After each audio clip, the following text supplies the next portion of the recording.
అందరికీ నమస్కారం అండి. ఇక్కడికి వచ్చిన పర్చూరి వెంకటేశ్వర గారికి, మన సాయి మాధవరావు గారికి స్పెషల్ థ్యాంక్స్ అండి. నమస్తే అండి. ఈ సినిమా ఒక 8 నెలల క్రితం స్టార్ట్ అయిందండి. నేను ఫస్ట్ అంటే హీరో గారిని చూసి కథ చెప్పడానికి ఆయన దగ్గరికి వెళ్ళాను. ఈ కథ చాలా డిఫరెంట్ కథ అండి. అంటే అందరూ చెప్పేదే, కానీ ఈ సినిమా చూసిన తర్వాత అంటారు ఒక టైప్ ఎక్స్పెరిమెంట్ కూడా. ఆ కథ చెప్పిన తర్వాత ఆయనకి బాగా నచ్చింది, చేద్దామని చెప్పారు. ఆయన ఇచ్చిన భరోసాతో నేను తర్వాత మా ప్రొడ్యూసర్ గారిని కలిశానండి. ఆయన కూడా బాగా నచ్చింది. తర్వాత ప్రొడ్యూసర్ గారిని తీసుకుని ఆయన దగ్గరికి వెళ్ళినప్పుడు స్క్రిప్ట్ పెద్ద ఆయనకి చూపించావా అని అడిగారు. నేను బౌండరీ స్క్రిప్ట్ ఆయనకి చూపించానండి. ఆయన చిన్న చిన్న కరెక్షన్స్ అన్నీ చేసి ప్రొసీడ్ అని అన్నారు. నా లైఫ్లో నాకు వచ్చిన ఒక పెద్ద అవార్డు కింద నేను అది ఫీల్ అవుతున్నానండి ఆ పుస్తకాన్ని. ఎందుకంటే సరస్వతి పుత్రులు ఆయన కలం నా పుస్తకం పైన పెట్టడం అనేది చాలా హ్యాపీగా ఫీల్ అయ్యాను. ఆయన ఇచ్చిన ఆ మార్పులు చేర్పులు అన్నీ చేసుకుని ప్రాపర్గా షూటింగ్ స్టార్ట్ చేసి ఎక్కడ ఇబ్బంది లేకుండా చాలా బాగా చేసామండి షూటింగ్ అంతా. ఇంకొకటి మా హీరో గారు కూడానండి, ఆయన బోర్నే గోల్డెన్ స్పూను. బట్ నా సెట్లో ఎప్పుడు కూడా ఆయన ఒక్కరోజు కూడా అందరికంటే ముందే వచ్చి మమ్మల్ని అందరూ ఎంకరేజ్ చేస్తూ బాగా ముందుకు తీసుకెళ్లారండి. ఫస్ట్ సినిమా ఎలా చేస్తారో ఏంటో అనుకున్నాం, కానీ ఆయన స్టేజ్ ఎక్స్పీరియన్స్ కానీ ఇవన్నీ ఉండడం వల్ల చాలా బాగా వచ్చిందండి సినిమా. తర్వాత మా ప్రొడ్యూసర్ గారండి, మేము ఈ సినిమా మొదలెట్టినప్పుడు జస్ట్ మేము ఏదో చిన్నగా అయితే అనుకోలేదండి.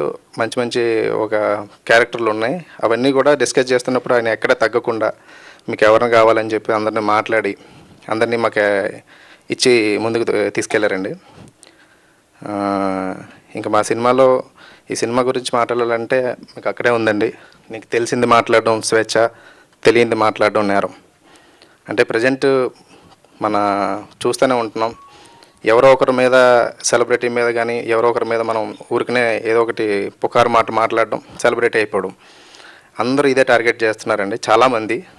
సో మెయిన్ నేను లైన్ కింద అదే తీసుకున్నాను. సాధారణ వ్యక్తి నుంచి సెలబ్రిటీ వరకు ఎంతోమంది ఇబ్బంది పడుతున్న ఒక చిన్న సమస్యను తీసుకుని దాన్ని ప్రజెంట్ ట్రెండ్కి తగ్గట్టుగా స్క్రీన్ ప్లేలో మార్పులు ఇవన్నీ చేసుకుని ఒక థ్రిల్లర్ మూడ్లో నేను చెప్పాలనుకున్న విషయాన్ని బలంగా చెప్పానండి. అది సినిమా చూసినప్పుడు మీకు క్లారిటీగా తెలుస్తుంది. ఈ మా అనుకోవడానికి చిన్న చిన్న సమస్యలేనే అనిపిస్తుందండి, చిన్న మాటే కదా, చిన్న విషయమే కదా అని. కానీ దానివల్ల సఫర్ అయిన జీవితాలు మనకు కనిపించినప్పుడు అనిపిస్తూ ఉంటాయి, అరే ఇంత ఎఫెక్ట్ చూపిస్తుందని. చాలామందికి తెలుసండి, రీసెంట్గా బోల్డ్ చాలా చాలా రూమర్స్ అన్ని విని పెద్ద పెద్ద సెలబ్రిటీస్ జీవితాల్లోనే చాలా మార్పులు గమనిస్తూ ఉన్నాం. మెయిన్ కంటెంటే అదండి. చాలా స్క్రీన్ ప్లే కూడా అసలు క్లైమాక్స్ అనేది డిఫరెంట్ అండి. ఇది మీరు సినిమా చూసిన తర్వాత మీరే చెప్తారు. సో ఈ సినిమాలో నాకు మెయిన్ 3 పాత్రలు అండి. మన ఆల్మోస్ట్ 3 హీరోలు అనుకోవాలి. మా హీరో, హీరోయిన్ అండ్ రఘుబాబు గారు. త్రూఅవుట్ వీళ్ళు సినిమా జర్నీ ఉంటుందండి. ప్రజెంట్ సొసైటీలో ఉన్న కొంతమందిని రిప్రజెంట్ చేస్తూ ఆ రోల్ ఉంటుంది. అండ్ రఘుబాబు గారి సపోర్ట్ కూడా నేను అసలు మర్చిపోలేనండి లైఫ్లో. ఆయన కోఆపరేట్ చేసిన విధానం కానీ ఓవరాల్గా 22 డేస్ దాకా నేను ఆయనతో సినిమాలో జర్నీ చేశానండి. ఆయన కూడా అందరికంటే మాకంటే ముందే సెట్లో ఉండి మమ్మల్ని ఎంకరేజ్ చేస్తూ చాలా సపోర్ట్ చేశారు. ఇంకా తర్వాత వరలక్ష్మి గారండి. ఆ వరలక్ష్మి గారి రోల్ కూడా చాలా డిఫరెంట్ రోల్ అండి. అంటే సొసైటీలో ప్రజెంట్ సఫర్ అవుతున్న పర్సన్లో ఆమెను రిప్రజెంట్ చేసాం మనం. ఆవిడ కూడా చాలా బాగా కోఆపరేట్ చేశారండి. అసలు చాలా చాలా ఇన్సిడెంట్లు సెట్లో చాలా ఫెయిల్యూర్స్ అన్నీ ఉన్నాయి. అంటే జనరేటర్ పేలిపోవడం అలాంటి టైంలో కూడా మా కోసం అర్ధరాత్రి కూడా వితౌట్ క్యారీవాన్లో పవర్ లేనప్పుడు కూడా మాకు అక్కడ కూర్చుని సపోర్ట్ చేశారు ఆవిడ. చాలా థ్యాంక్స్ అండి ఆవిడకి కూడా. మాకు ప్రీ రిలీజ్ ఈవెంట్లో మొత్తం అందరినీ మళ్ళీ చూస్తామండి.